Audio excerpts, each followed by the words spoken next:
Bismillahirrahmanirrahim. Pada pertemuan yang lalu, kalian sudah belajar tentang sifat koligatif larutan untuk zat non-elektrolit.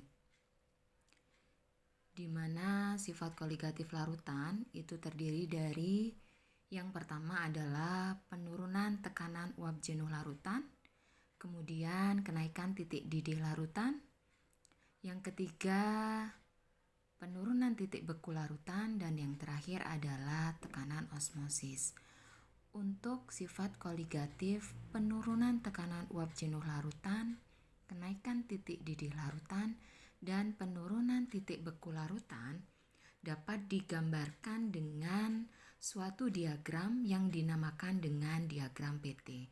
Nah, kali ini Buta ini akan menjelaskan tentang diagram PT. Diagram PT adalah diagram yang menggambarkan fase zat, cair, padat, dan gas dengan sumbu Y-nya adalah P atau tekanan dan sumbu X-nya adalah suhu atau T.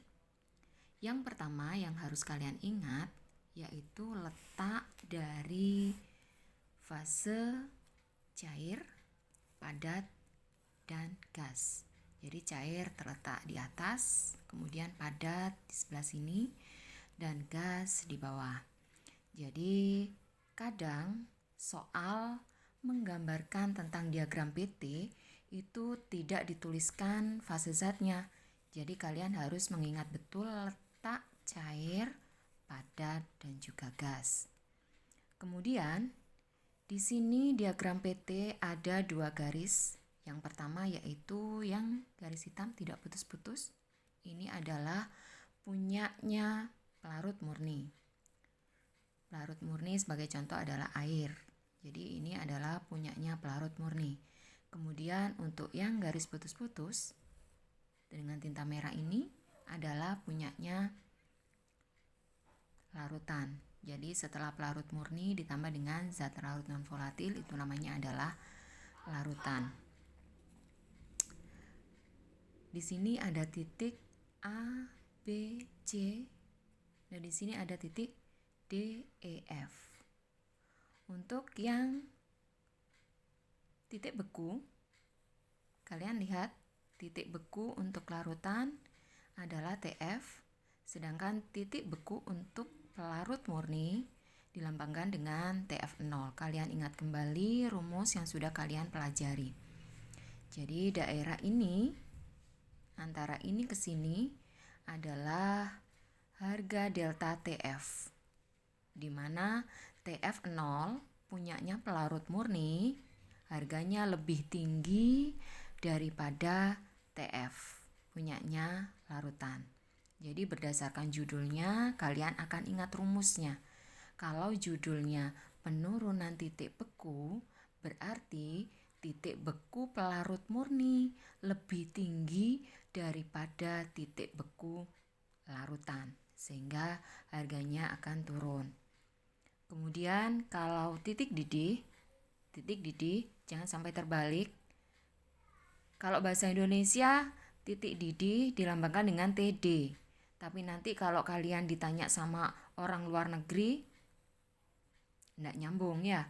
Lebih baik kalian belajar yang umum saja. Jadi TB itu adalah titik didih. B mengacu pada boiling. Kemudian TF adalah titik beku. Jadi F freeze itu adalah titik beku. TB judul subbabnya adalah kenaikan titik didih sehingga titik didih pelarut murni lebih rendah daripada titik didih larutan. Jadi setelah ditambahi zat larut non volatil, maka harga titik didihnya akan naik.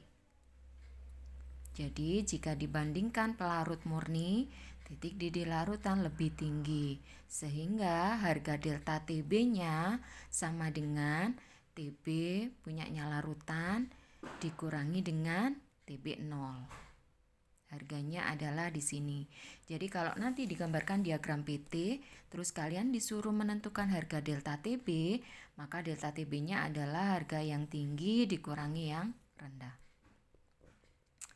Dan yang terakhir adalah untuk tekanan uap P0 itu punyanya pelarut murni, sedangkan P itu adalah punyanya larutan. Jadi karena sebabnya judulnya adalah penurunan tekanan uap jenuh larutan, maka punyanya pelarut murni lebih tinggi daripada punyanya larutan. Delta P harganya P0 dikurangi P. Untuk selanjutnya saya akan menjelaskan tentang garis beku dan garis didih.